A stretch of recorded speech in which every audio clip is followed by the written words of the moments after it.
kata-kata berkah yang terkait dengan tempat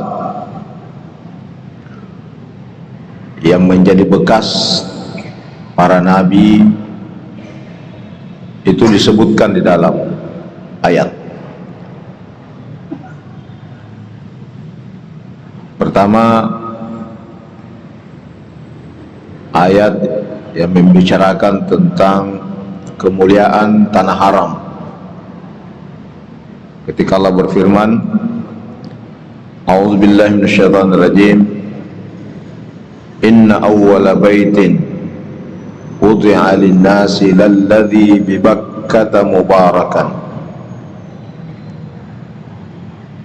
Bahwa ya, bangunan yang pertama didirikan untuk manusia yang terdapat di kota Bakkah, di kota Mekah, mubarakan. Bangunan itu diberkahi, ada berkahnya bangunan ini.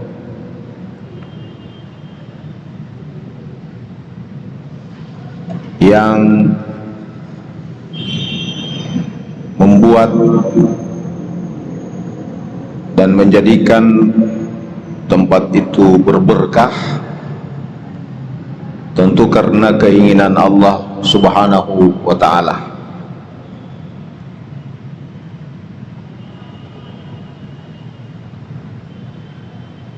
Maka salah satu keberkahan yang dititipkan pada tempat itu misalnya pahala yang besar bagi orang yang beribadah di sekitarnya,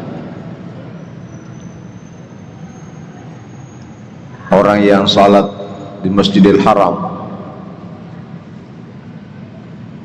100.000 kali lipat kemuliaannya dibanding kita salat misalnya di Masjid Raya.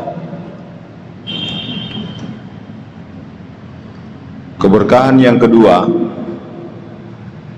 ada beberapa riwayat yang menjelaskan tentang jaminan Allah Subhanahu wa ta'ala doa-doa terkabulkan. Jadi tempat ini mendapatkan keistimewaan yang berbeda dengan tempat lain ketika kita berdoa di tempat itu.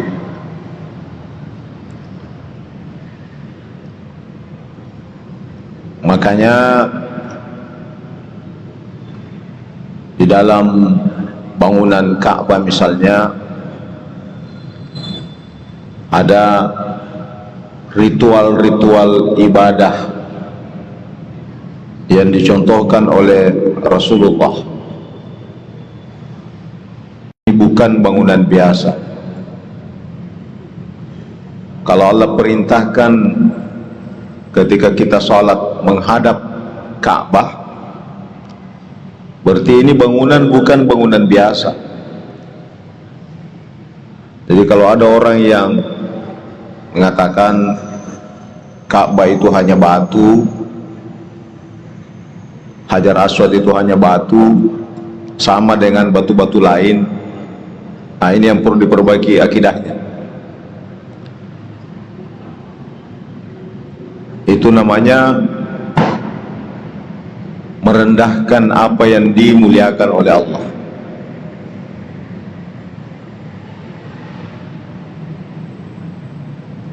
Selama kita tidak jadikan sebagai sesembahan. Karena kalau kita menjadikan sesembahan selain Allah, itu sudah musyrik. Jadi bangunan ini harus kita tempatkan pada posisinya yang benar menurut syariat, menurut Al-Quran, menurut Rasulullah hadis. Jangan sampai kita menjadikannya sebagai Tuhan, itu salah. Tapi jangan sampai juga kita merendahkan sama dengan benda-benda lain. itu juga salah. Jadi yang benar adalah bagaimana kita menghormati benda-benda tersebut sesuai dengan tuntunan Al-Quran dan contoh yang dilakukan oleh Rasulullah dan para sahabatnya. Yang disebutkan di dalam Al-Quran dan menjadi syarat sahnya salat kita adalah kita kalau melaksanakan salat harus menghadap Ka'bah. Itu syarat. Artinya tidak sah salatnya orang kalau melaksanakan salat tapi tidak menghadap Ka'bah. Apakah orang yang menghadap Ka'bah menyembah Ka'bah? Tidak. Itu karena bangunan itu amat mulia, menjadi poros pusat ibadah umat Islam.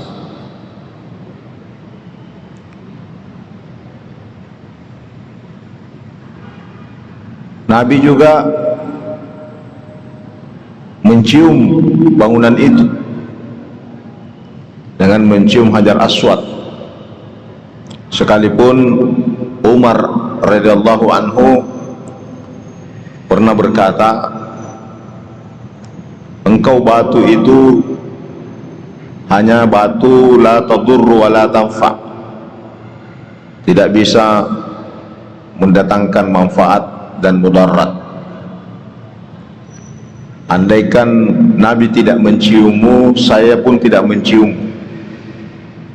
Betul, yang mendatangkan manfaat dan mafsadat itu adalah Allah, bukan batu. Sama kalau kita berkeyakinan bahwa yang menyembuhkan penyakit kita adalah Allah, bukan obat, itu benar. Tapi tidak sedikit juga ada orang yang berkeyakinan, sudah meleset keyakinannya bahwa yang menyembuhkan penyakitnya adalah obat, padahal obat itu hanya wasilah. Persis batu ini. Jadi batu itu, batu Hajar Aswad misalnya, hanya sekedar wasilah untuk mendapatkan keinginan kita yang mengabulkan, yang menjadikan apa yang kita harapkan sesuai dengan keinginan. Itu bukan batu, tapi Allah subhanahu wa ta'ala. Itulah namanya wasilah. Jadi obat itu hanya wasilah, Hajar Aswad itu hanya wasilah, Ka'bah itu hanya wasilah, bukan Ka'bah yang menyembuhkan penyakit, bukan Hajar Aswad yang menyembuhkan penyakit, tapi itu hanya wasilah, bukan obat yang menyembuhkan penyakit, itu hanya wasilah. Jadi sama statusnya sebenarnya obat dengan Hajar Aswad. Kalau obat sebagai wasilah untuk menyembuhkan penyakit melalui saintifik, melalui akademik, tapi Hajar Aswad menjadi wasilah melalui keberkahan yang dimiliki oleh Hajar Aswad.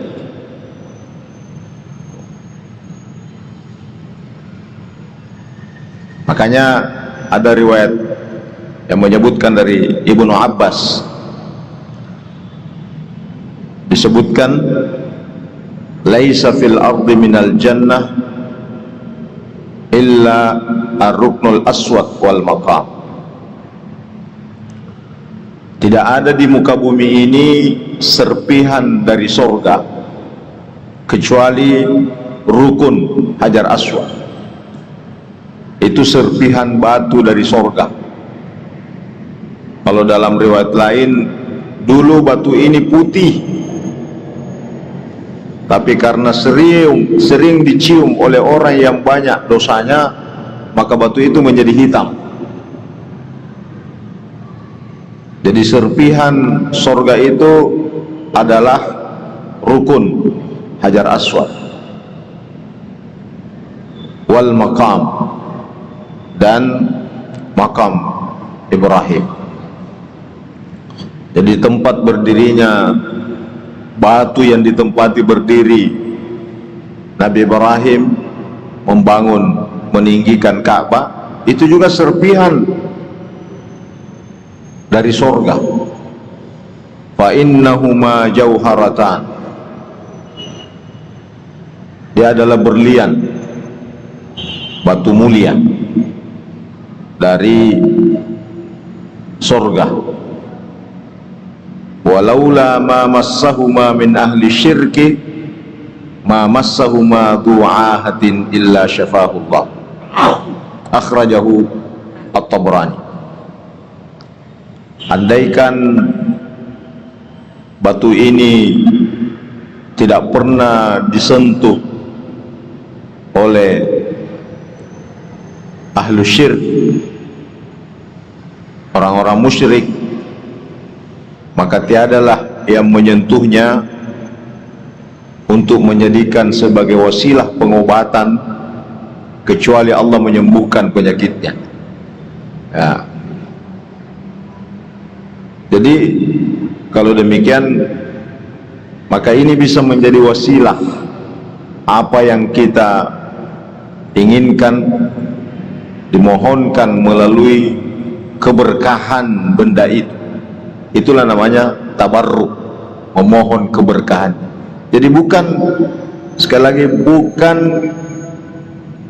diyakini sebagai penyembuh, bukan. Yang penyembuh itu adalah Allah, tetapi melalui itulah namanya wasilah, memohon dengan keberkahan benda ini Allah menyembuhkan, itu namanya wasilah.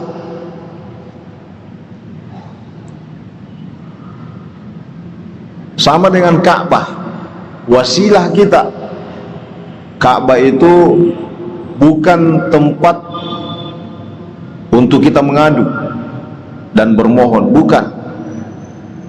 Tempat kita mengadu dan bermohon itu hanya Allah, Allahus Samad. Tapi Ka'bah itu adalah sarana untuk kita bermohon, sarana untuk kita beribadah.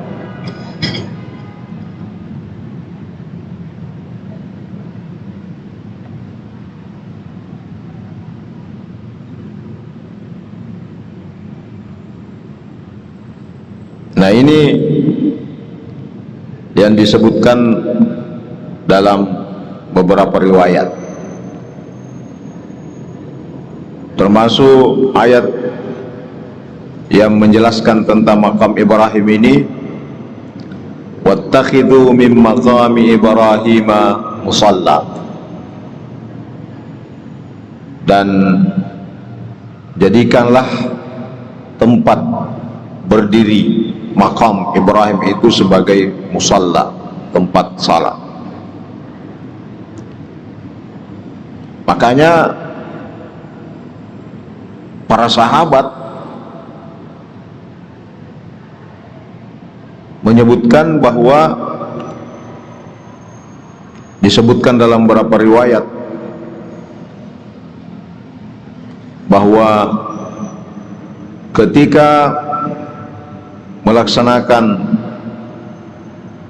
tawaf, para sahabat itu memaksimalkan doa-doa antara Hajar Aswad dengan makam Ibrahim, karena di situ menjadi tempat spesial, menjadi tempat yang dimuliakan oleh Allah Subhanahu wa Ta'ala.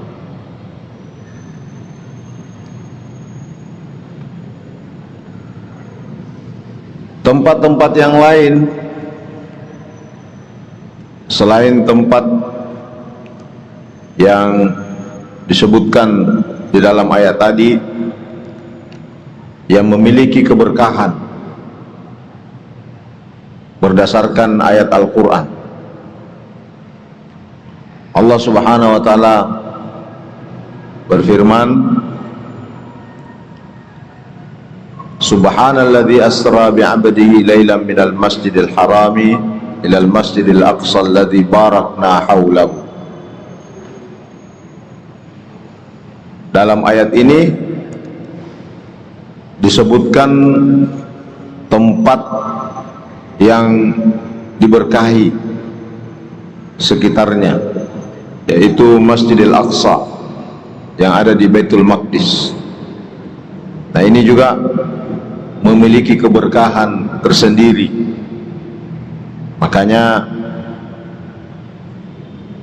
salat di Masjidil Aqsa itu lipatan derajatnya berbeda dengan salat selain di masjid tersebut, kecuali Masjid Haram Mekah dan Masjid Nabawi yang ada di Madinah Al-Munawwarah.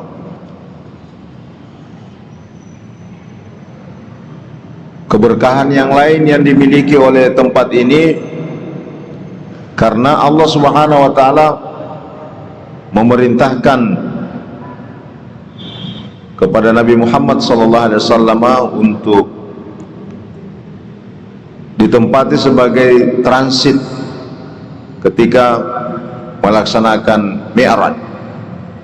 Jadi destinasi perjalanan Rasulullah dalam melaksanakan Isra itu berakhir di tempat itu.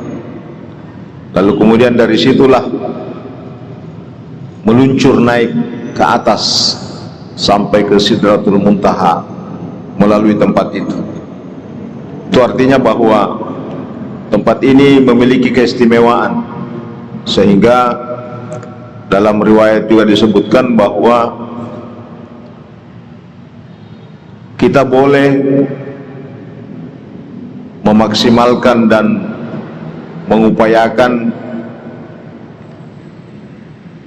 harta dan tenaga kita untuk menziarahi di 3 masjid ini.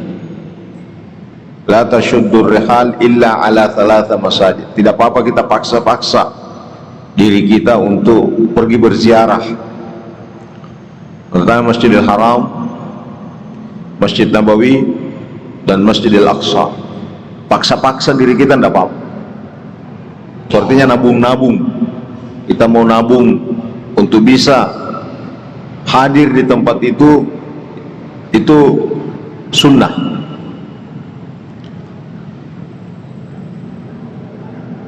Oleh ulama menyatakan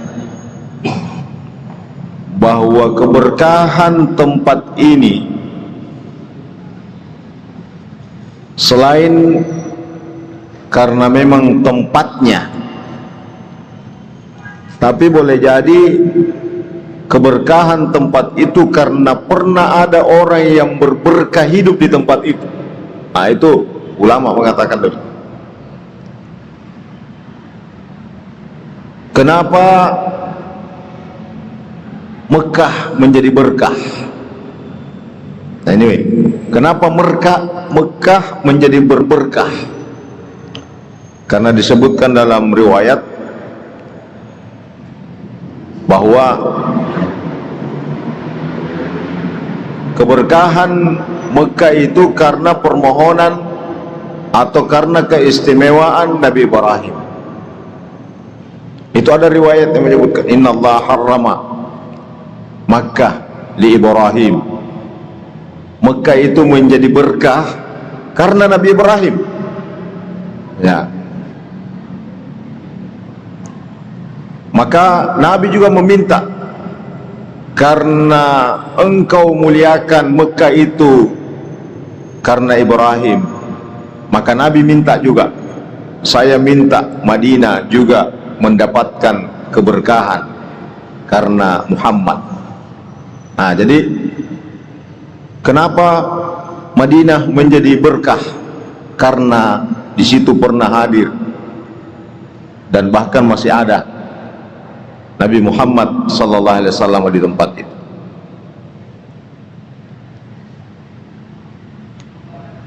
Kenapa Masjidil Aqsa Baitul Maqdis menjadi berkah? Karena hampir semua Nabi pernah hidup di tempat itu. Nabi Bani Israel semua pernah hadir di tempat itu sampai Nabi Isa alaihissalam. Makanya sebelum Nabi diperjalankan Mi'raj, Nabi dibawa dulu ke tempat yang berberkah itu, tempat semua para nabi. Itu keberkahan. Jadi satu tempat itu diberkahi itu karena orang-orang yang berberkah pernah tinggal, menetap, hidup, lahir dan meninggal di tempat itu. Itulah kenapa Nabi Muhammad SAW dimakamkan di Madinah. Jadi lahir di Mekah, dimakamkan di Madinah. Karena memang Nabi meminta khusus Madinah itu. Jadi permohonan keberkahan Madinah itu karena Nabi Muhammad SAW. Maka sangat pantas kalau Nabi dimakamkan di tempat itu. Madinah menjadi berkah karena Rasulullah SAW. Dan karena Rasulullah ada di tempat itu, maka tak satu pun atau hampir semua orang yang pergi haji, orang yang pergi umrah itu pasti mengunjungi Madinah Al-Munawwarah. Selain karena magnetnya itu, memang tempat itu ada fasilitas pahala yang berlipat ganda, tapi juga memang ada magnet. Di situ ada makamnya Nabi yang dalam sejarah nanti kita akan bahas khusus itu. Ternyata sudah berkali-kali ada konspirasi, baik konspirasi elit secara politik maupun konspirasi personal yang ingin memindahkan makamnya Nabi, ya, yang ingin mengambil jasadnya Nabi, tapi ternyata tidak jadi-jadi karena berkah izin Allah Subhanahu wa taala, umat yang menjaga makam Rasulullah itu diperingatkan, apakah itu melalui mimpi yang menjaga makam itu atau mimpi raja yang menjaga pemerintahan ketika itu. Ya, nanti kita coba akan bahas itu, kapan itu dan siapa-siapa saja yang ingin mencoba menggali dan sudah menggali, ingin mengambil jasad Rasulullah SAW. Tapi ternyata Nabi bertajassud dalam satu mimpi. Ya, ada mimpi pada raja, ada mimpi pada penjaga kuburan. Lalu akhirnya ya konspirasi itu dibatalkan dan ditangkap ya orang-orang yang pernah ingin mencoba mengambil jasad Rasulullah.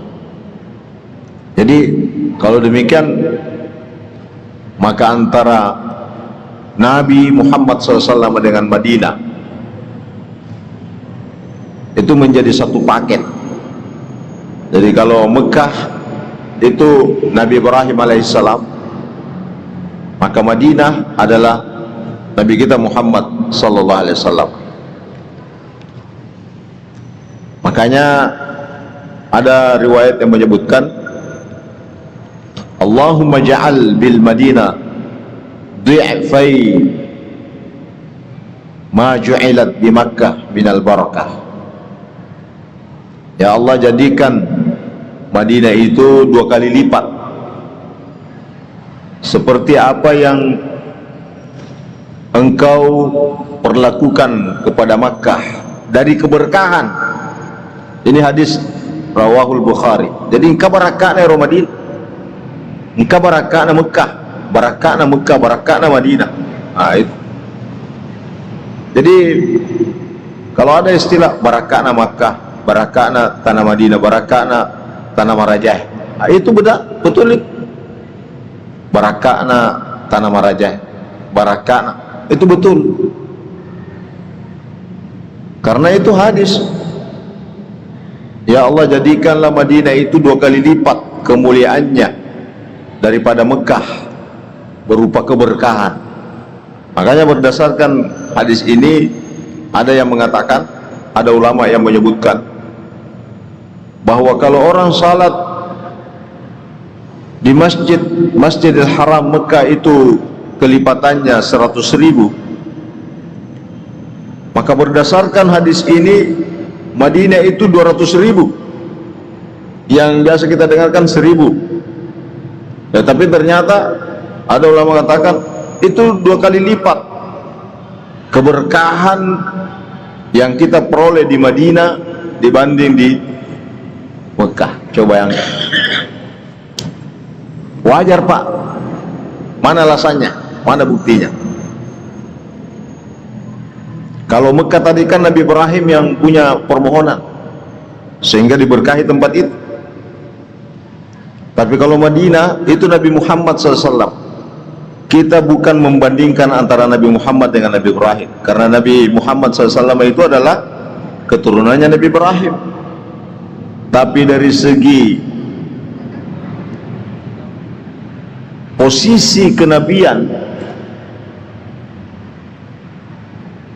Nabi Muhammad SAW menjadi Sayyidul Anbiya wa Sayyidul Mursalin.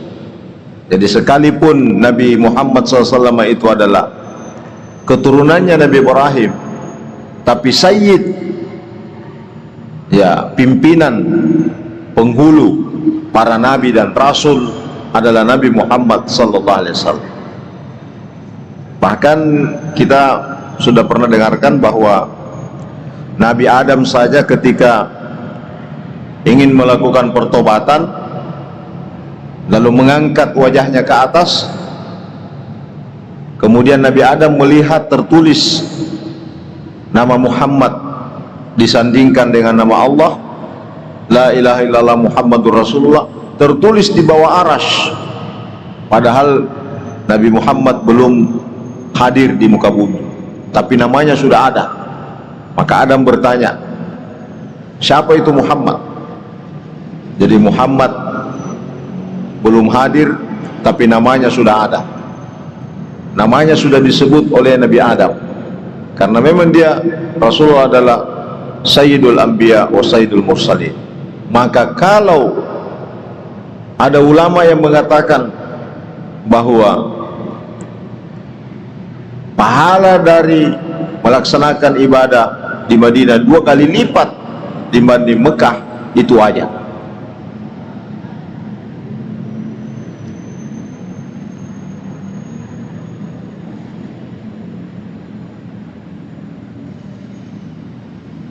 Makanya ini ada lagi riwayat yang lain. Rawa al-Bukhari fi sahihi. Ini coba kita lihat bagaimana ini.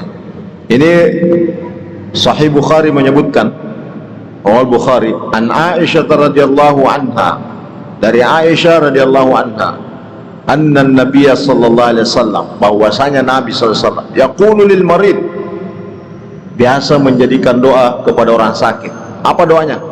Bismillahi turbata ardina yusqa saqimuna biidni rabbina. Coba lihat. Dengan nama Allah, melalui tanah kami ini, tanah Madinah. Nah, jadi tanahnya Madinah yang diambil yusqa saqimuna, orang sakit diobati, biizni rabbina, dengan izin Tuhan kami. Jadi Nabi sendiri mengambil tanahnya Madinah untuk menjadikan sebagai media pengobatan. Ini hadis Bukhari ini, Sahih Bukhari. Apa artinya ini? Kalau Nabi melakukannya dan direkam oleh para sahabat, maka boleh saja. Cuma tidak boleh kita ambil tanahnya Madinah baru dibawa pulang. Misalnya ada, ya itulah barangkali ada juga yang nakal-nakal itu, ya mengambil tanahnya Madinah, kasih bungkus dibungkus lalu dibawa pulang. Nah, itu tidak benar juga itu. Ya kalau mau jadikan seperti itu, ya mungkin di Madinah kita mencoba itu. Ini hadis. Karena itu tanah Madinah Al-Munawwarah adalah berkah. Fardul Madinah Al-Munawwarah barakah. Dan cuacanya juga menjadi berkah. Jadi jangan coba-coba, misalnya kalau kita berada di sana, Pak, Ibu sekalian, tiba-tiba misalnya musim panas, atau biasanya kalau mau masuk musim dingin biasa kencang angin misalnya, lalu banyak debu-debu yang terbang mengganggu penglihatan, lalu kita mencelah cuaca itu tidak benar, tidak boleh. Karena cuacanya juga menjadi berkah, tanahnya menjadi berkah, cuacanya berkah, airnya berkah. Nah, jadi kita tidak boleh menganggap remeh.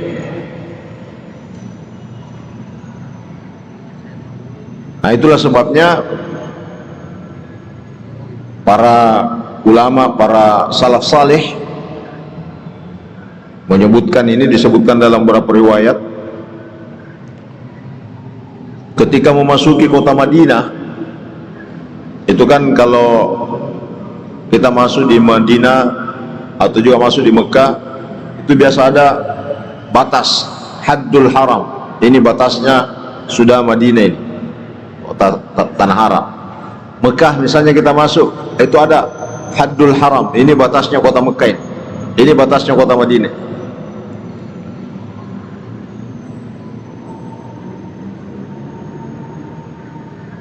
Ulama-ulama para salaf saleh itu kalau sudah masuk di batas itu, maka itu suasana kebatinannya itu menjadi luar biasa. Kanu idza dakhalu sa'au jahidina ayyanalu min azimi barakatiha. Jadi kalau sudah masuk di tanah haram Madinah, sejengkal dia masuk di tempat itu dia sudah pada posisi sama kalau dia sudah berada di Masjid Nabawi. Ya, jadi jangan nanti hanya di Masjid Nabawi baru kita berakhlak. Ya. Tapi kalau keluar dari Masjid Nabawi ke Papau, nah, itu tidak berakhlak. Makanya ada ayat Al-Quran mengatakan bahwa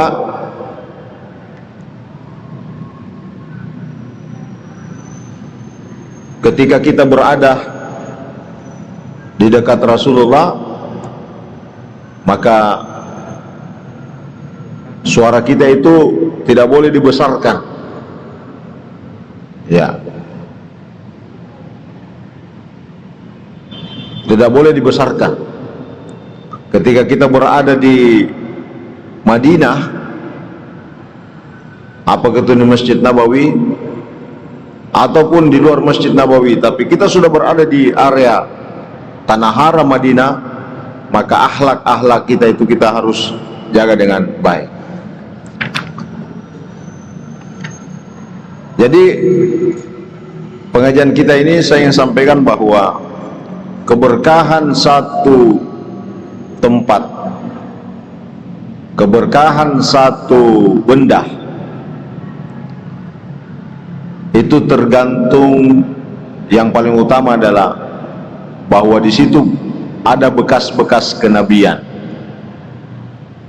Ya, ada bekas-bekas kenabian.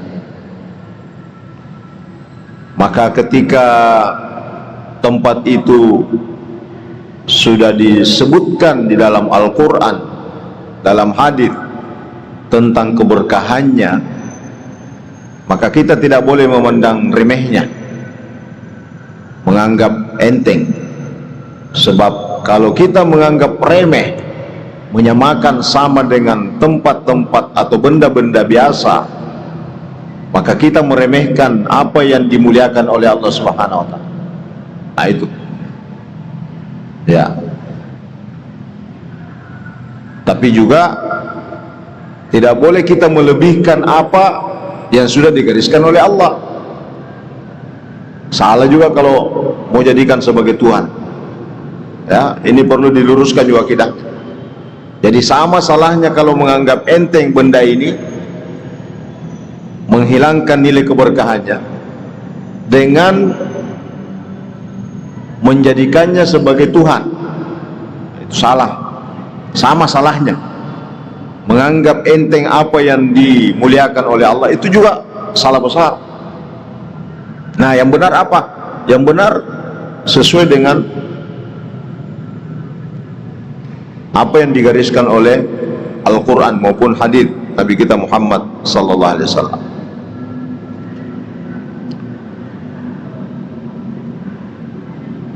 Contoh lain misalnya sejarah atau kisah Al-Quran yang disebutkan dalam surah Yusuf, ketika Nabi Yakub mengalami kebutaan karena kesedihannya ditinggalkan oleh Yusuf putranya.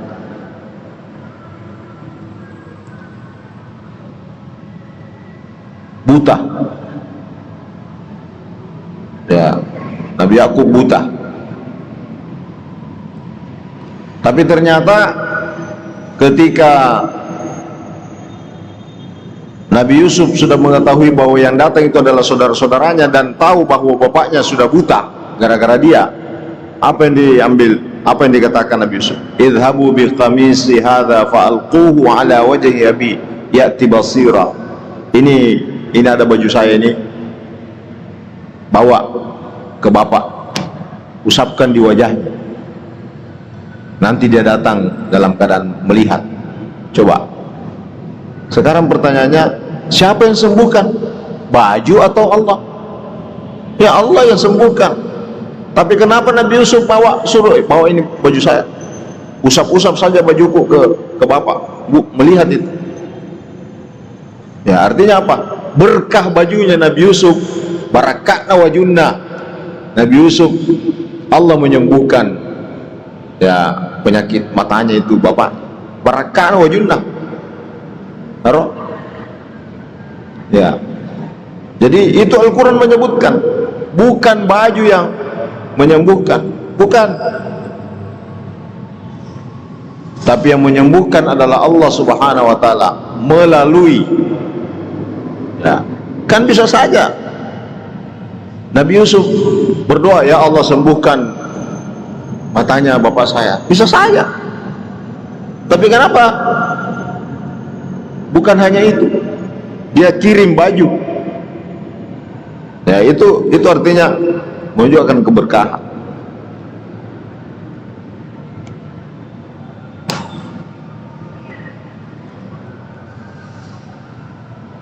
Dan Nabi juga dalam nanti disebutkan dalam riwayat ini, Nabi itu pernah membagi-bagi rambutnya. Ya, dikasih ini, kasih hadiah. Ini rambut saya bagi. Kenapa ada sekarang bertahan itu rambut Nabi di museum? Ya, kan ada biasa kita rambut Nabi. Kenapa ada? Karena ada sahabat yang sempat merawatnya. Dari mana itu? Apakah dia curi itu rambutnya Nabi? Tidak. Nabi itu menghadiahkan rambutnya kepada para sahabatnya. Dan sahabat yang sempat mendapatkan itu menjaga, merawat dengan baik sampai bertahan sekarang. Ya. Nah, itulah nanti akan coba kita lagi bahas bagaimana keberkahan-keberkahan yang lain, ya, yang ada dalam Al-Quran maupun hadis dari para nabi itu. At-tabarruk bi atharil anbiya, itu artinya memohon keberkahan karena bekas-bekas nabi di situ. Itu namanya tabarruk bi atharil anbiya. Ya, nah contoh-contoh yang saya tadi sampaikan, ya itu menjadi bukti dari makna dari ayat-ayat Al-Quran maupun hadis Nabi kita Muhammad sallallahu alaihi wasallam. Allahu a'lam bissawab. Bismillahirrahmanirrahim. Alhamdulillah rabbil alamin. Wassalamu ala rasulillah. Allahumma taqabbal minna innaka antas samiul alim wa tub alaina. Rabbana atina min ladunka rahmatan wa hayyi lana min amrina rasyada. Rabbana atina fid dunya hasanah wa fil akhirati hasanah wa qina adzabannar. Sallallahu alaihi wasallam Muhammad walhamdulillahi rabbil alamin. Al-Fatih.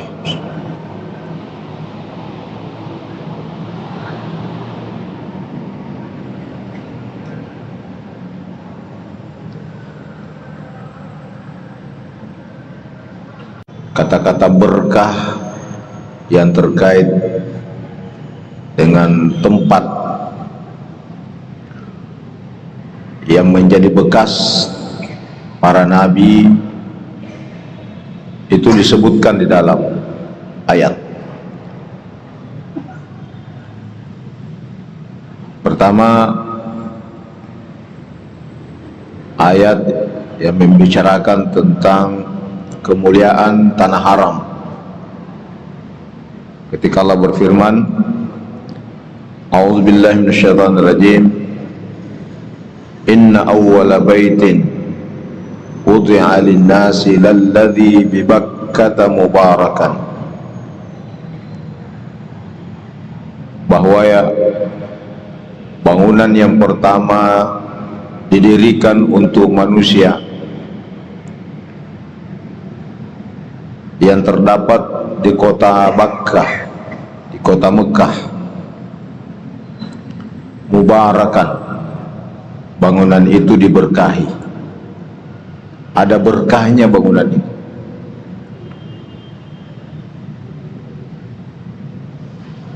Yang membuat dan menjadikan tempat itu berberkah tentu karena keinginan Allah Subhanahu wa ta'ala.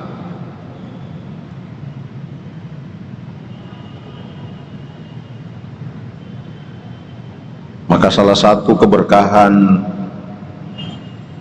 yang dititipkan pada tempat itu misalnya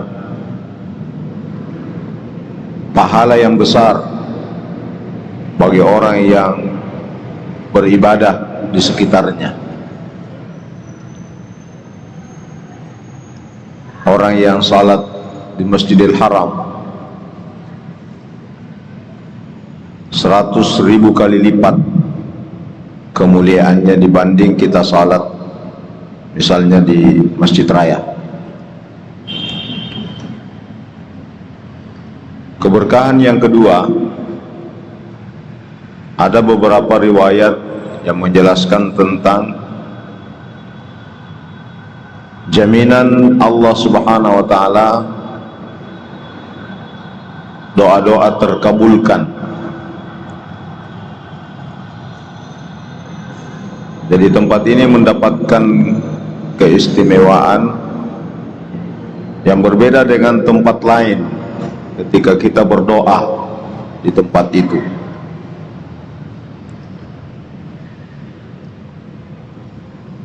Makanya di dalam bangunan Ka'bah misalnya ada ritual-ritual ibadah yang dicontohkan oleh Rasulullah. Ini bukan bangunan biasa. Kalau Allah perintahkan ketika kita sholat menghadap Ka'bah, berarti ini bangunan bukan bangunan biasa. Jadi kalau ada orang yang mengatakan Ka'bah itu hanya batu, Hajar Aswad itu hanya batu, sama dengan batu-batu lain, nah ini yang perlu diperbaiki akidahnya. Itu namanya merendahkan apa yang dimuliakan oleh Allah.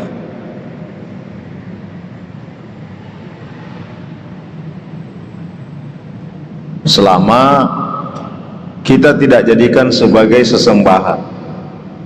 Karena kalau kita menjadikan sesembahan selain Allah, itu sudah musyrik.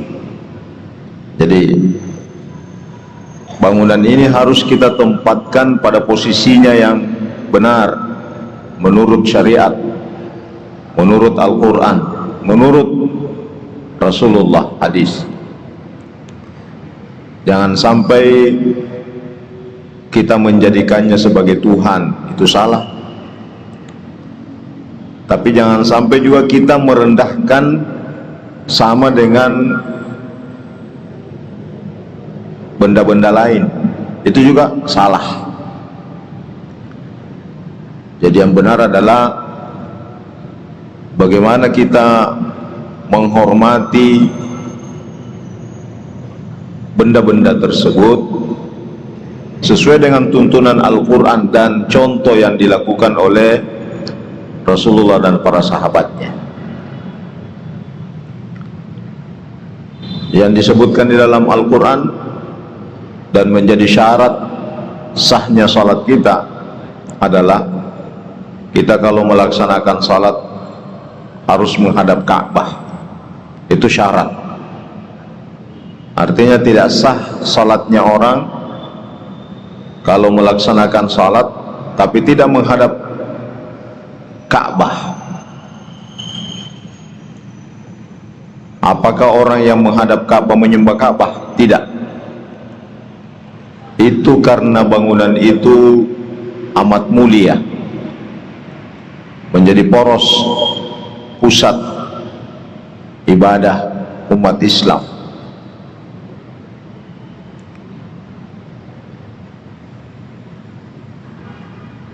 Nabi juga mencium bangunan itu dengan mencium Hajar Aswad, sekalipun Umar radhiyallahu anhu pernah berkata,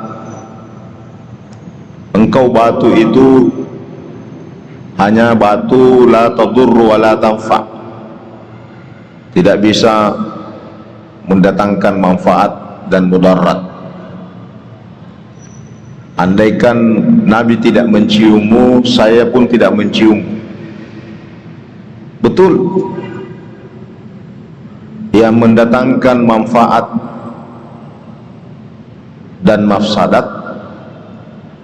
itu adalah Allah, bukan batu. Sama kalau kita berkeyakinan bahwa yang menyembuhkan penyakit kita adalah Allah, bukan obat, itu benar. Tapi tidak sedikit juga ada orang yang berkeyakinan, sudah meleset keyakinannya bahwa yang menyembuhkan penyakitnya adalah obat, padahal obat itu hanya wasilah. Persis batu ini. Jadi batu itu, batu Hajar Aswad misalnya, hanya sekedar wasilah untuk mendapatkan keinginan kita yang mengabulkan, yang menjadikan apa yang kita harapkan sesuai dengan keinginan. Itu bukan batu, tapi Allah Subhanahu wa ta'ala. Itulah namanya wasilah. Jadi obat itu hanya wasilah, Hajar Aswad itu hanya wasilah, Ka'bah itu hanya wasilah. Bukan Ka'bah yang menyembuhkan penyakit, bukan Hajar Aswad yang menyembuhkan penyakit, tapi itu hanya wasilah. Bukan obat yang menyembuhkan penyakit, itu hanya wasilah. Jadi sama statusnya sebenarnya obat dengan Hajar Aswad. Kalau obat sebagai wasilah untuk menyembuhkan penyakit melalui saintifik, melalui akademik, tapi Hajar Aswad menjadi wasilah melalui keberkahan yang dimiliki oleh Hajar Aswad.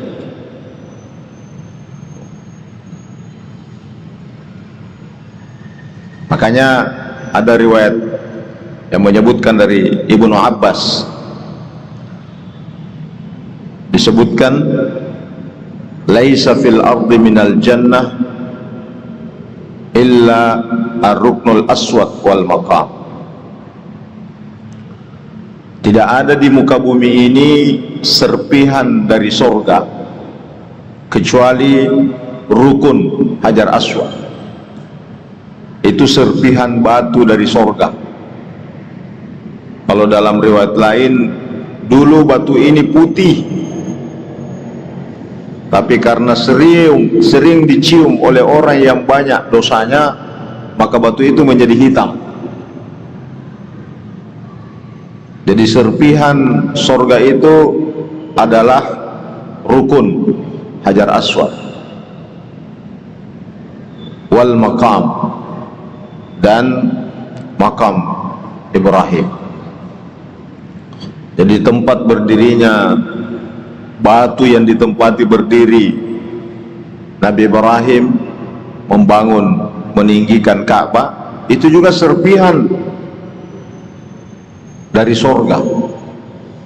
Fa innahuma jauharatan,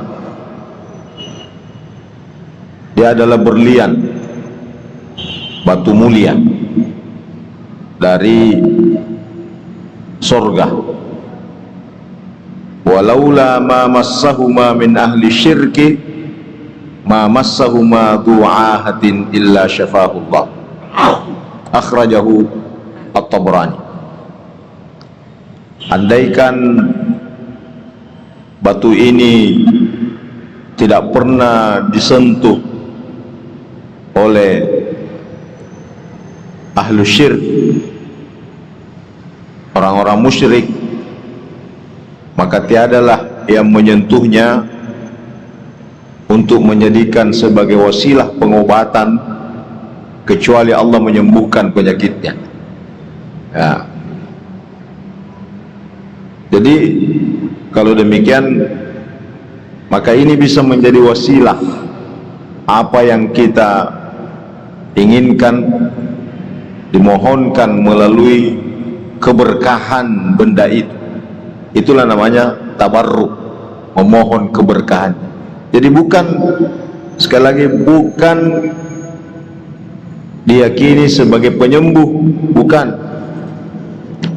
Yang penyembuh itu adalah Allah, tetapi melalui itulah namanya wasilah, memohon dengan keberkahan benda ini Allah menyembuhkan, itu namanya wasilah.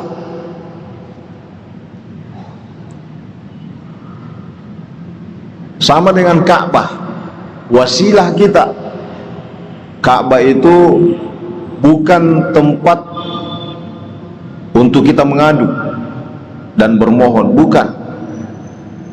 Tempat kita mengadu dan bermohon itu hanya Allah, Allahus Samad. Tapi Ka'bah itu adalah sarana untuk kita bermohon, sarana untuk kita beribadah.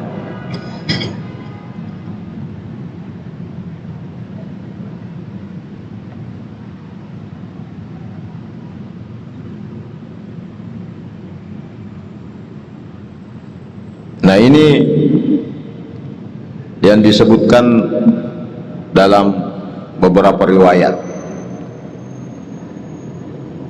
termasuk ayat yang menjelaskan tentang makam Ibrahim ini, wattakhidhu min maqami Ibrahim musalla, dan jadikanlah tempat berdiri makam Ibrahim itu sebagai musalla, tempat salat. Makanya para sahabat menyebutkan bahwa,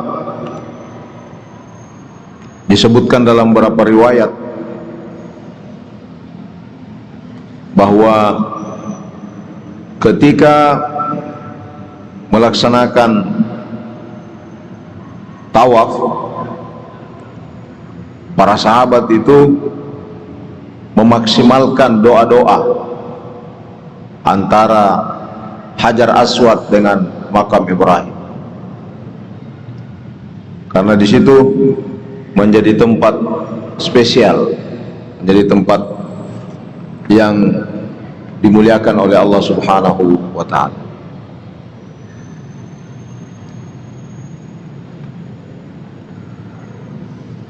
Tempat-tempat yang lain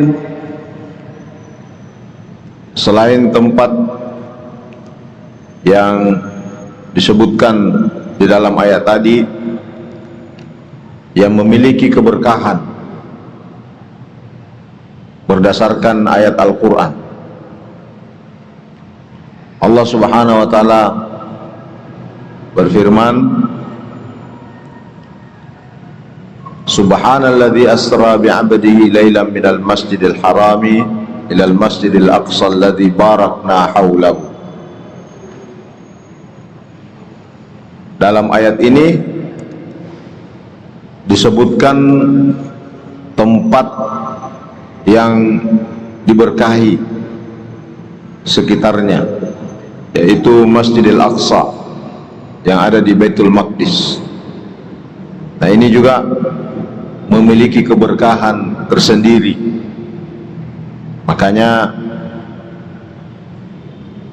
salat di Masjidil Aqsa itu lipatan derajatnya berbeda dengan salat selain di masjid tersebut, kecuali Masjid Haram Mekah dan Masjid Nabawi yang ada di Madinah Al-Munawwarah.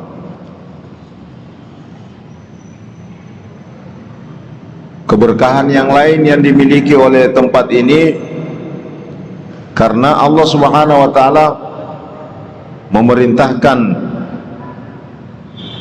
kepada Nabi Muhammad SAW untuk ditempati sebagai transit ketika melaksanakan Mi'raj. Jadi destinasi perjalanan Rasulullah dalam melaksanakan Isra itu berakhir di tempat itu. Lalu kemudian dari situlah meluncur naik ke atas sampai ke Sidratul Muntaha melalui tempat itu. Itu artinya bahwa tempat ini memiliki keistimewaan, sehingga dalam riwayat juga disebutkan bahwa kita boleh memaksimalkan dan mengupayakan harta dan tenaga kita untuk menziarahi di 3 masjid ini. La tashuddur rihal illa ala 3 masajid. Tidak apa-apa kita paksa-paksa diri kita untuk pergi berziarah. Pertama Masjidil Haram, Masjid Nabawi, dan Masjidil Aqsa. Paksa-paksa diri kita tidak apa-apa.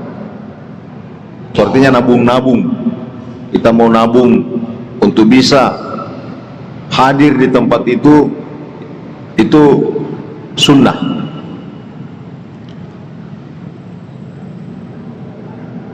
Oleh ulama menyatakan bahwa keberkahan tempat ini selain karena memang tempatnya, tapi boleh jadi keberkahan tempat itu karena pernah ada orang yang berberkah hidup di tempat itu. Nah, itu ulama mengatakan itu. Kenapa Mekah menjadi berkah? Nah, ini kenapa Mekah menjadi berberkah? Karena disebutkan dalam riwayat bahwa keberkahan Mekah itu karena permohonan atau karena keistimewaan Nabi Ibrahim. Itu ada riwayat yang menyebutkan innallaha harrama Makkah li Ibrahim. Mekah itu menjadi berkah karena Nabi Ibrahim. Ya. Maka Nabi juga meminta, karena engkau muliakan Mekah itu karena Ibrahim, maka Nabi minta juga, saya minta Madinah juga mendapatkan keberkahan karena Muhammad. Nah, jadi kenapa Madinah menjadi berkah? Karena di situ pernah hadir dan bahkan masih ada Nabi Muhammad sallallahu alaihi wasallam di tempat itu.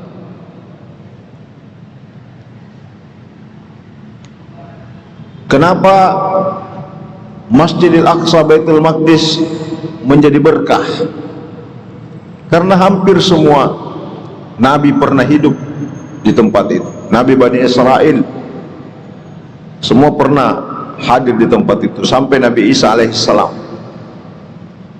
Makanya sebelum Nabi diperjalankan Mi'raj, Nabi dibawa dulu ke tempat yang berberkah itu, tempat semua para Nabi. Itu keberkahan. Jadi satu tempat itu diberkahi itu karena orang-orang yang berberkah pernah tinggal, menetap, hidup, lahir dan meninggal di tempat itu.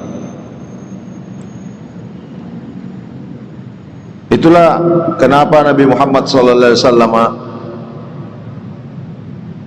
dimakamkan di Madinah. Jadi lahir di Mekah, dimakamkan di Madinah. Karena memang Nabi meminta khusus Madinah itu. Jadi permohonan keberkahan Madinah itu karena Nabi Muhammad SAW. Maka sangat pantas kalau Nabi dimakamkan di tempat itu. Madinah menjadi berkah karena Rasulullah SAW. Dan karena Rasulullah ada di tempat itu, maka tak satu pun atau hampir semua orang yang pergi haji, orang yang pergi umrah itu pasti mengunjungi Madinah Al-Munawwarah. Selain karena magnetnya itu, memang tempat itu ada fasilitas pahala yang berlipat ganda, tapi juga memang ada magnet. Di situ ada makamnya Nabi, yang dalam sejarah nanti kita akan bahas khusus itu. Ternyata sudah berkali-kali ada konspirasi, baik konspirasi elit secara politik maupun konspirasi personal yang ingin memindahkan makamnya Nabi ya, yang ingin mengambil jasadnya Nabi, tapi ternyata tidak jadi-jadi karena berkah izin Allah Subhanahu wa taala, umat yang menjaga makam Rasulullah itu diperingatkan, apakah itu melalui mimpi yang menjaga makam itu atau mimpi raja yang menjaga pemerintahan ketika itu. Ya, nanti kita coba akan bahas itu kapan itu dan siapa-siapa saja yang ingin mencoba menggali dan sudah menggali, ingin mengambil jasad Rasulullah sallallahu alaihi wasallam. Tapi ternyata Nabi bertajassud dalam satu mimpi. Ya, ada mimpi pada raja, ada mimpi pada penjaga kuburan.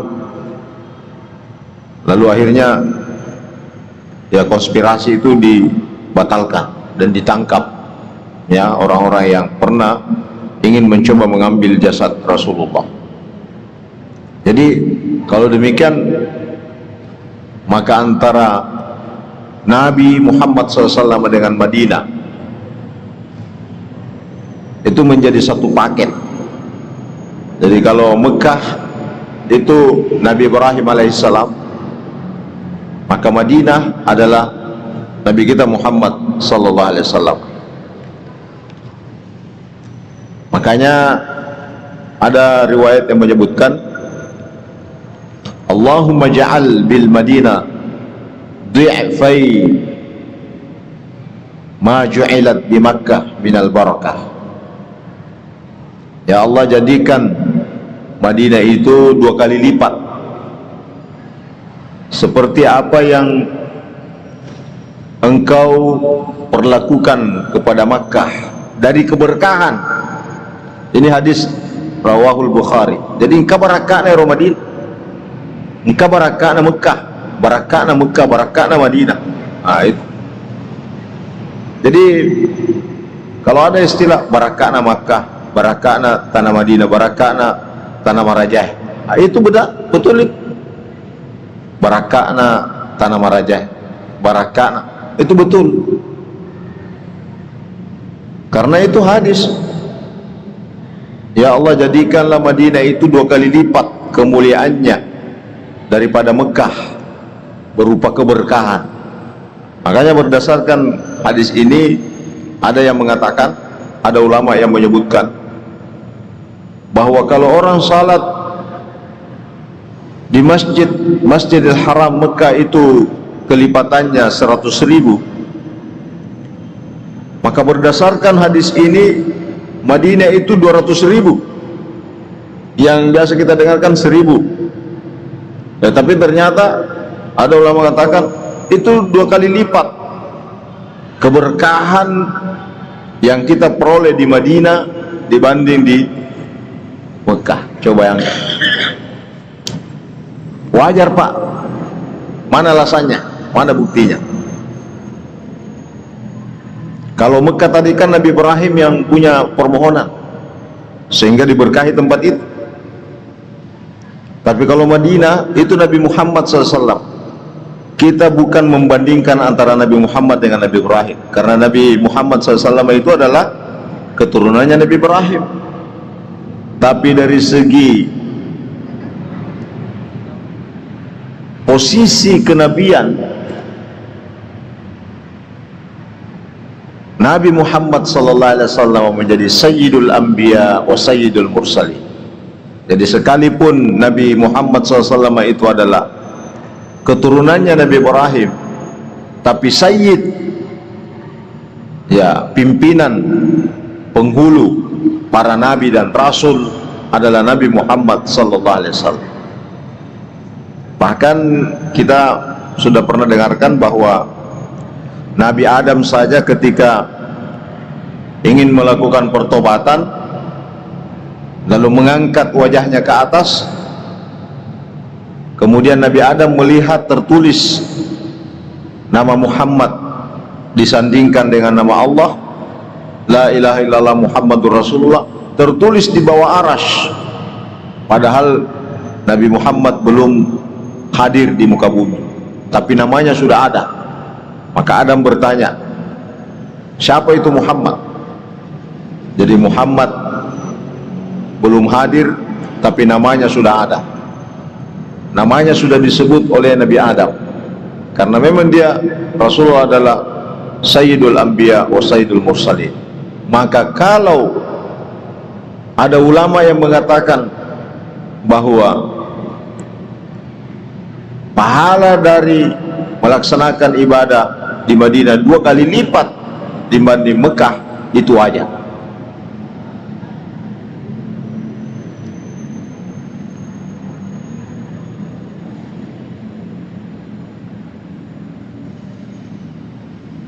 Makanya ini ada lagi riwayat yang lain. Rawa al-Bukhari fi sahihi. Ini coba kita lihat bagaimana ini. Ini Sahih Bukhari menyebutkan, Rawa al-Bukhari an Aisyah radhiyallahu anha, dari Aisyah radhiyallahu anha, anna Nabiy sallallahu alaihi wasallam, bahwasanya Nabi sallallahu alaihi wasallam yaqulu lil marid, biasa menjadikan doa kepada orang sakit. Apa doanya? Bismillahi turbata ardina yusqa saqimuna biidni rabbina. Coba lihat. Dengan nama Allah, melalui tanah kami ini, tanah Madinah. Nah, jadi tanahnya Madinah yang diambil. Yusqa saqimuna, orang sakit diobati. Biidni rabbina, dengan izin Tuhan kami. Arok. Jadi Nabi sendiri mengambil tanahnya Madinah untuk menjadikan sebagai media pengobatan. Ini hadis Bukhari ini, Sahih Bukhari. Apa artinya ini? Kalau Nabi melakukannya dan direkam oleh para sahabat, maka boleh saja. Cuma tidak boleh kita ambil tanahnya Madinah baru dibawa pulang. Misalnya dah, ya itulah barangkali ada juga yang nakal-nakal itu, ya mengambil tanahnya Madinah, kasih bungkus dibungkus, lalu dibawa pulang. Itu tidak benar juga itu. Ya kalau mau jadikan seperti itu, ya mungkin di Madinah kita mencoba itu. Ini hadis. Karena itu tanah Madinah Al-Munawwarah adalah berkah. Fardul Madinah Al-Munawwarah barakah. Dan cuacanya juga menjadi berkah. Jadi jangan coba-coba, misalnya kalau kita berada di sana, Pak, Ibu sekalian, tiba-tiba misalnya musim panas, atau biasanya kalau mau masuk musim dingin, biasa kencang angin misalnya, lalu banyak debu-debu yang terbang mengganggu penglihatan, lalu kita mencelah cuaca itu tidak benar, tidak boleh. Karena cuacanya juga menjadi berkah, tanahnya menjadi berkah, cuacanya berkah, airnya berkah. Nah, jadi kita tidak boleh menganggap remeh.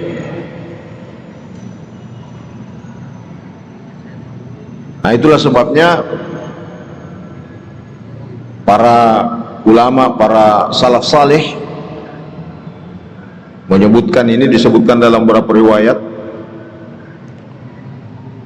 ketika memasuki kota Madinah, itu kan kalau kita masuk di Madinah atau juga masuk di Mekah, itu biasa ada batas haddul haram. Ini batasnya sudah Madinah ini, tanah haram.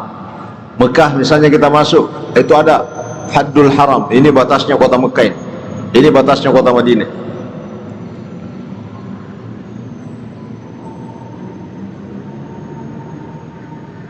Ulama-ulama para salaf saleh itu kalau sudah masuk di batas itu, maka itu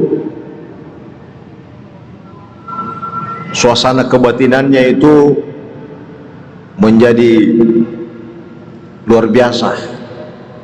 Kanu idza dakhalu sa'au jahidina ayyanalu min azimi barakatiha. Jadi kalau sudah masuk di tanah haram Madinah, sejengkal dia masuk di tempat itu dia sudah pada posisi sama kalau dia sudah berada di Masjid Nabawi. Ya, jadi jangan nanti hanya di Masjid Nabawi baru kita berakhlak. Ya. Tapi kalau keluar dari Masjid Nabawi ke Papau, itu tidak berakhlak. Makanya ada ayat Al-Quran mengatakan bahwa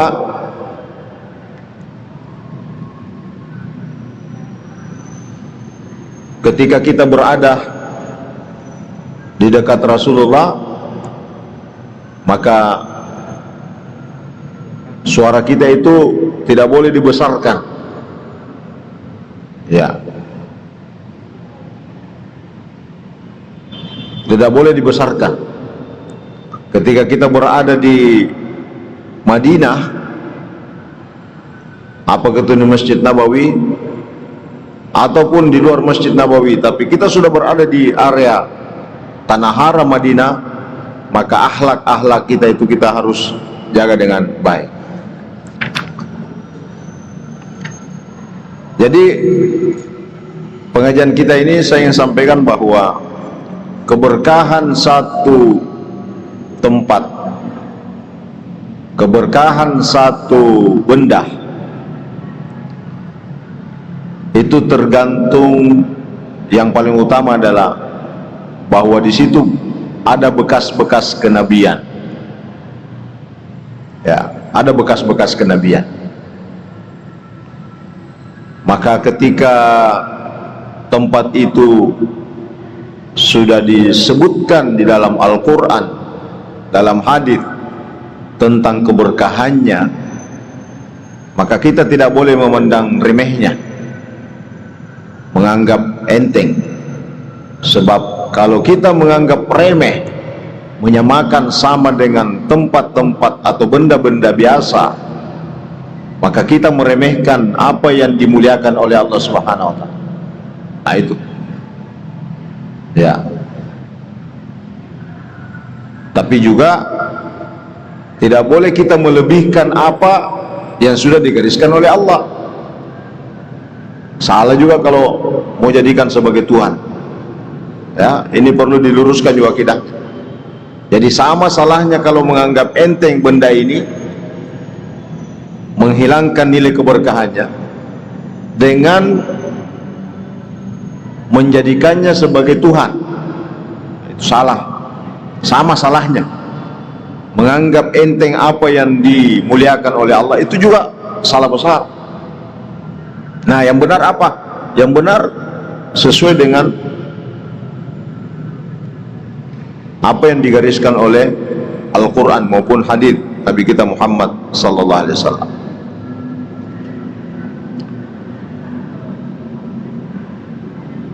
Contoh lain misalnya sejarah atau kisah Al-Quran yang disebutkan dalam surah Yusuf, ketika Nabi Yakub mengalami kebutaan karena kesedihannya ditinggalkan oleh Yusuf putranya.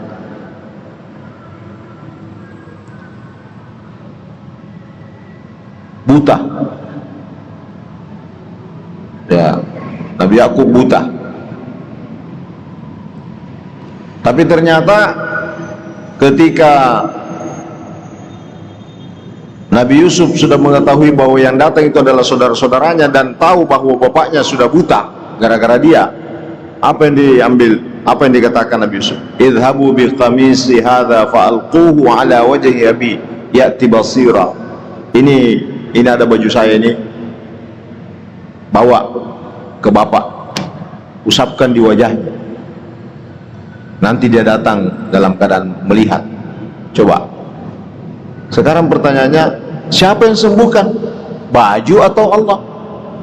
Ya Allah yang sembuhkan. Tapi kenapa Nabi Yusuf suruh bawa ini baju saya, usap-usap saja bajuku ke bapak, melihat itu? Ya artinya apa?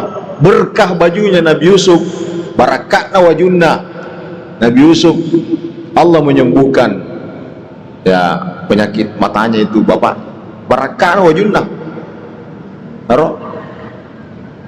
Ya.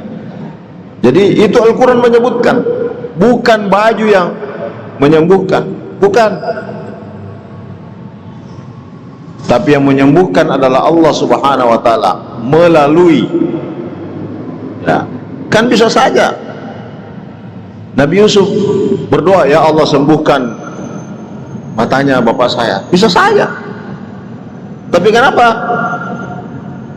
Bukan hanya itu, dia kirim baju. Ya itu artinya menunjukkan keberkahan.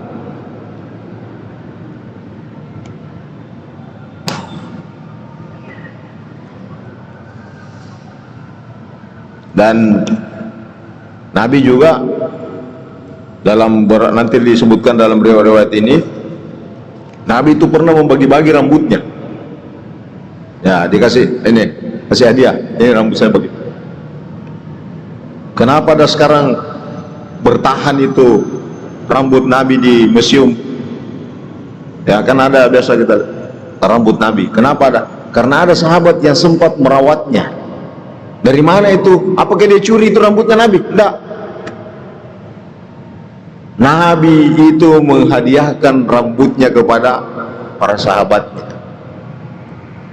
Dan sahabat yang sempat mendapatkan itu menjaga, merawat dengan baik sampai bertahan sekarang. Ya. Nah, itulah nanti akan coba kita lagi bahas bagaimana keberkahan-keberkahan yang lain, ya, yang ada dalam Al-Quran maupun hadis dari para Nabi itu. At-tabarruk bi atharil anbiya, itu artinya memohon keberkahan karena bekas-bekas Nabi di situ. Itu namanya tabarruk bi atharil anbiya. Ya, nah contoh-contoh yang saya tadi sampaikan, ya itu menjadi bukti dari makna dari ayat-ayat Al-Quran maupun hadis Nabi kita Muhammad sallallahu alaihi wasallam. Allahu a'lam bissawab.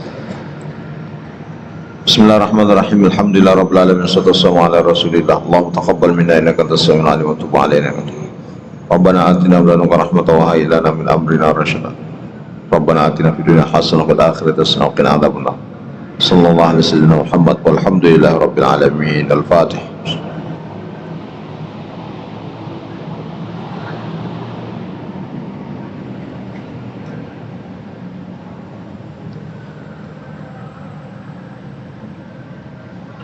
Kata-kata berkah yang terkait dengan tempat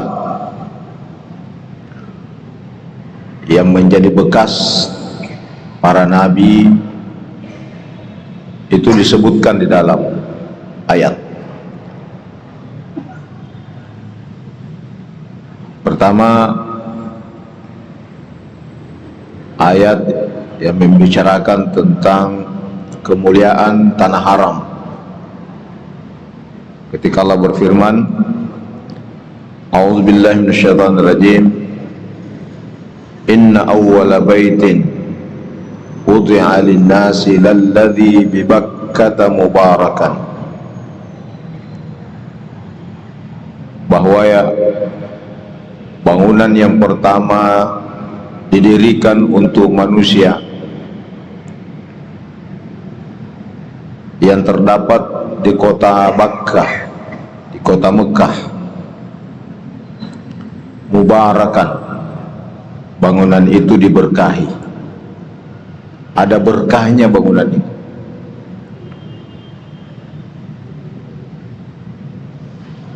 Yang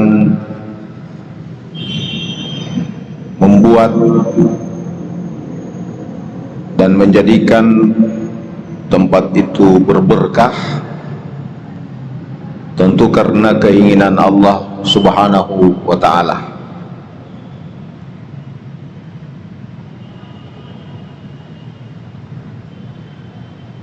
Maka salah satu keberkahan yang dititipkan pada tempat itu misalnya pahala yang besar bagi orang yang beribadah di sekitarnya, orang yang salat di Masjidil Haram 100.000 kali lipat kemuliaannya dibanding kita salat misalnya di Masjid Raya. Keberkahan yang kedua, ada beberapa riwayat yang menjelaskan tentang jaminan Allah Subhanahu wa ta'ala, doa-doa terkabulkan.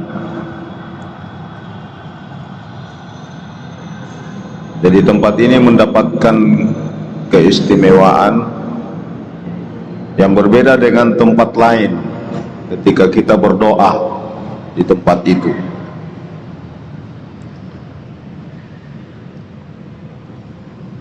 Makanya di dalam bangunan Ka'bah misalnya ada ritual-ritual ibadah yang dicontohkan oleh Rasulullah. Ini bukan bangunan biasa. Kalau Allah perintahkan ketika kita sholat menghadap Ka'bah, berarti ini bangunan bukan bangunan biasa. Jadi kalau ada orang yang mengatakan Ka'bah itu hanya batu, Hajar Aswad itu hanya batu, sama dengan batu-batu lain, nah ini yang perlu diperbaiki akidahnya. Itu namanya merendahkan apa yang dimuliakan oleh Allah.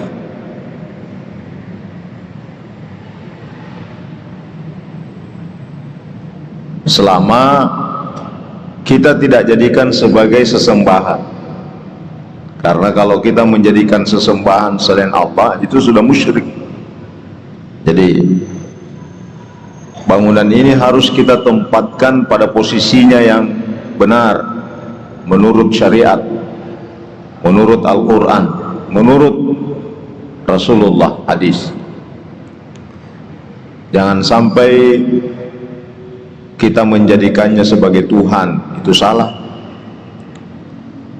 Tapi jangan sampai juga kita merendahkan sama dengan benda-benda lain, itu juga salah. Jadi yang benar adalah bagaimana kita menghormati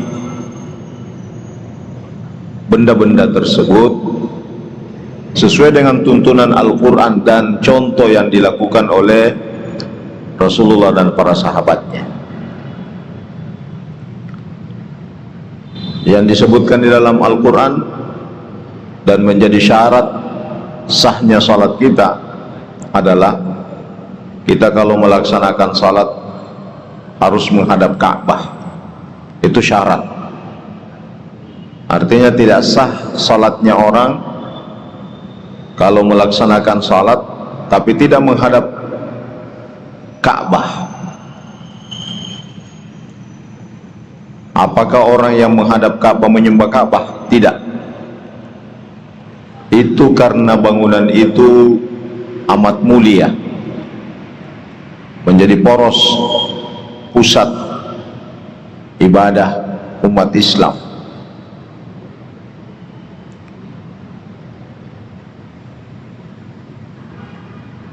Nabi juga mencium bangunan itu dengan mencium Hajar Aswad, sekalipun Umar radhiyallahu anhu pernah berkata, engkau batu itu hanya batu la tadurru wa la tanfa, tidak bisa mendatangkan manfaat dan mudarat. Andaikan Nabi tidak menciummu, saya pun tidak menciummu. Betul, yang mendatangkan manfaat dan mafsadat itu adalah Allah, bukan batu. Sama kalau kita berkeyakinan bahwa yang menyembuhkan penyakit kita adalah Allah, bukan obat, itu benar. Tapi tidak sedikit juga ada orang yang berkeyakinan, sudah meleset keyakinannya bahwa yang menyembuhkan penyakitnya adalah obat, padahal obat itu